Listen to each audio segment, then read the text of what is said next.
program. I forgot the rest. You got it! Libraries are a vastly overlooked part of society, even though they greatly benefit the communities they serve. Through important programs, materials, and resources, they provide a safe space for us all to get work done. Why are libraries overlooked, though? Why don't people recognize them? I think libraries, I don't want to say overlooked as much as people are questioning maybe the relevance of libraries. With technology, I think some people, well, I don't want to say I think, I know that some people hold the belief that everything's available for free online.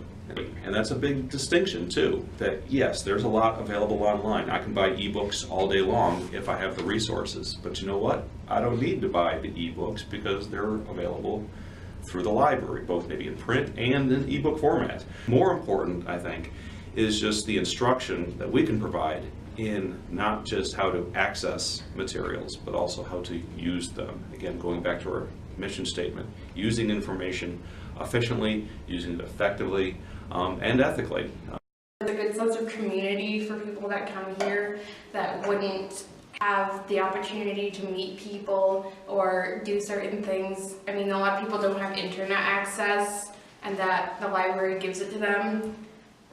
And it's just like a safe place for a lot of people to go. I do think a lot of people take the library for granted because they expect that it's going to be there, and you know, they're like, oh well, it's always been here, nothing can happen to it. But especially with the change in president in the recent times, I do think that a lot of people are worried about what things will keep their funding, what won't. It's not funny. On hold since like so. Okay, welcome to the library. But not like.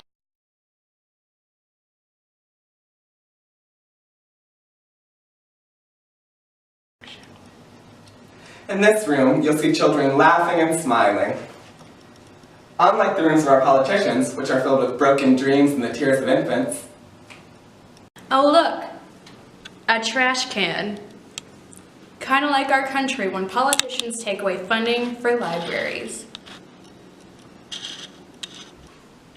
I just love taking advantage of our library's programs. Sort of like some of our high-ranking politicians who enjoy taking advantage of women and our xenophobic fears. It's important for elected officials to realize what libraries do bring to a community for not a whole lot of cost. The best way an elected official can support a library is to ensure that funding is available. There is a state library system, and those funds come from state government, and they're always, like any program really, prone to budget cuts. Unfortunately, all the time libraries go through budget cuts because they're often seen as irrelevant. And we think that's a really unfortunate statement.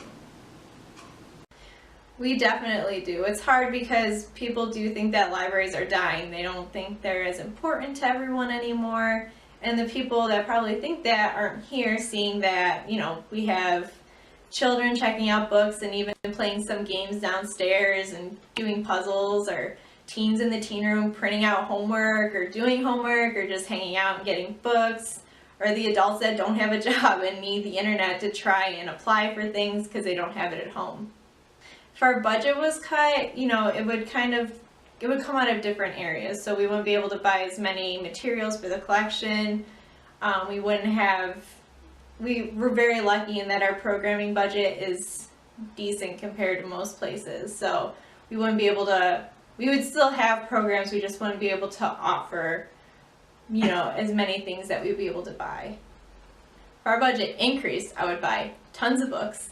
I'd get some new furniture for the teen room. I've been dying to get some new tables down there so that there's more space for people to work on homework instead of just some of our little tables and spots we have up there. And just looking to get some more stuff for the summer and what we're going to do with our programs. Despite being overlooked, libraries do sometimes receive donations, which they use in a variety of ways.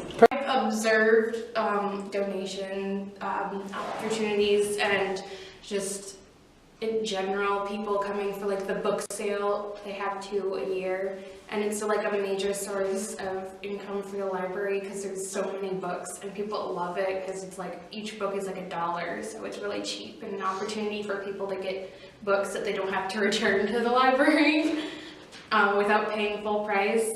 And we have like fundraisers a lot. Like we had the Pursapalooza, which where people paid $12 a ticket, and then they came and like shopped for purses, and it was, we raised a bunch of money. So I think it's really important because the library, you don't have to pay for every book. I mean, that's the whole point of a library, so that we rely on a lot of federal funding and donations. As a school library, we get very few donations from the community. Every once in a while, we will get somebody who wants to donate perhaps a collection of books. We don't rely on donations nearly as much as the public libraries do. They have the library book sales, they have special fundraising programs at public libraries. And they definitely rely more on donations from their patrons than school libraries do. Max can like... Somebody to love. Okay. I'm so sorry. But you wear glasses. That's before I wore glasses. You were born with Curiously enough, glasses. when I came to the academy in 2000, there were 5 librarians in the district. 1 at the primary school, 1 at the elementary school, 1 at the middle school, and 2 here at the academy. And 3 of the 5, including me, were men, which for our district was kind of an anomaly among school librarians, because when I go to the school librarian meetings that I go to, I will say that 95% of school librarians are women. You know, I live in the Monroe County system, and it's different because we're spread out so much. With Monroe County, you are all in one county. You're all, you know, relatively close to each other, where here you could be like 45 minutes to an hour away from the closest library, or not the closest, but to all the libraries in our system. So it's a little bit different because we're a little bit more sprawled, but we still... It doesn't necessarily feel that way because we all talk to each other and we hear news from all the libraries all the time, and so it feels like we're actually kind of all smushed in one big county. I love working here because everybody's like really close with each other. Like we all know each other's names, and we all like, hey, whenever I come in, and you know, it's really nice because you have a routine when I come in and everything, and it's just, I love working. Part of the reason libraries are so open to many people is because of the vast programs they offer. Our local library offers its own variety, with a teen advisory board to help coordinate teen activities, and a variety for the adults as well. Our school library is more centered around classes and work periods, but we do have a CA Reading Society that meets Tuesdays after school. Positively, it's impacted my life because I've learned responsibility and you know, being part of a team, because TAP is a team effort. I think libraries are important because it's a way for kids to expand their horizons and to learn new things without always having to go on the internet. We went to the roast of Harry Potter. We listened to Rita Skeeter brutally roast him, and then some of us started to roast him, but mostly we just listened to music and played Exploding Kittens. Yay! We also had a chance to attend the waffle workshop. It was really fun. We were up in the meeting room upstairs, one of many that they have for lots of the teen events. And we got to make waffles and watch teen movies. It was super hip and fun. Libraries offer many resources to the people in the communities they serve. These resources go hand in hand with the programs they offer to help show how much they benefit us and our learning, growing, and achieving.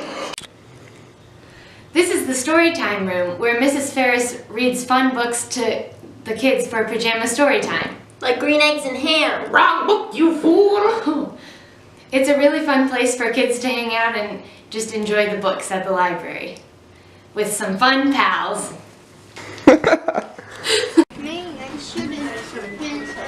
So, what does the future look like for libraries?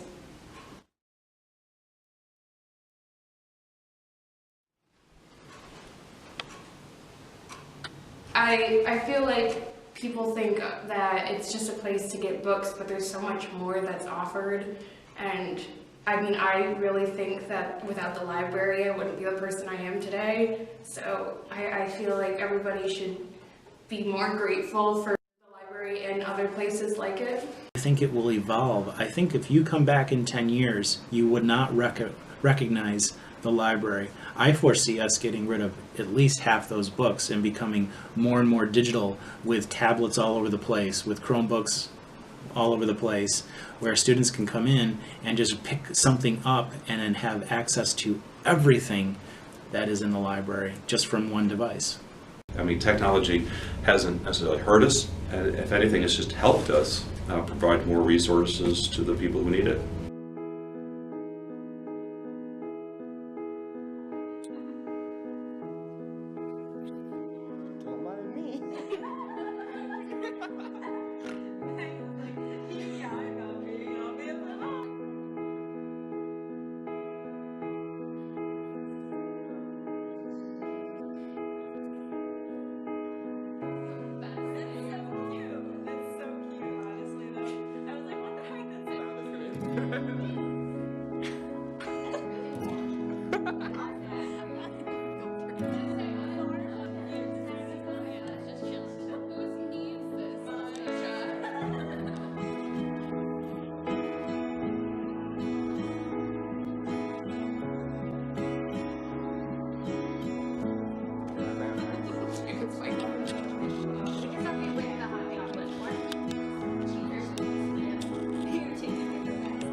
A great library doesn't have to be big or beautiful.